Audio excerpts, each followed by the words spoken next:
All right, it's Thursday, March 21st. I'm buying some Apple 180 puts at 804. This is into next week, so it's a little bit of a longer term play. Obviously, the Department of Justice announced an antitrust lawsuit, and that dropped Apple. So you could have really, uh, bought some puts as it was heading lower here.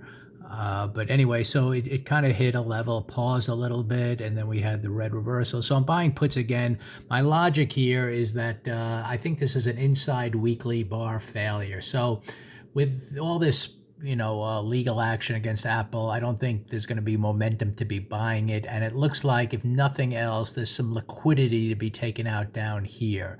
And especially in the next week to get down to the bottom of this inside bar. And then for today, just to take out that intraday low and see what happens if it continues with momentum to the downside. So there's a lot of targets down here, kind of the 170-ish area. I think it should break through there.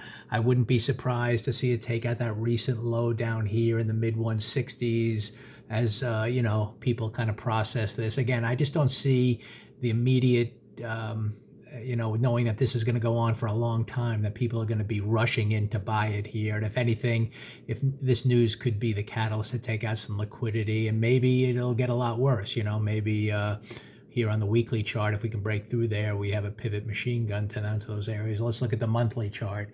Yeah, again, it's a red month, and we definitely have as it's coming down here month after month, this is definitely a target in play, even without that news. Look for a sell opportunity. So now with the catalyst of the news, it probably should have headed down here. I see a gap here. Who knows? Maybe it'll get down to the 160 area type of thing. But either way, I think even though it's already made a pretty big move down on the day, I think it's headed lower. To me, if it comes up a little bit and takes out liquidity, I might add to the position, expecting it to continue lower. So, we have the big 2 down day that's now confirmed, downside with targets down here. So I think going into next week, it's not a bad play to get some follow through to the downside. We'll see how this red bar, how this bar closes today on the daily chart. If red, then it should continue lower as kind of described.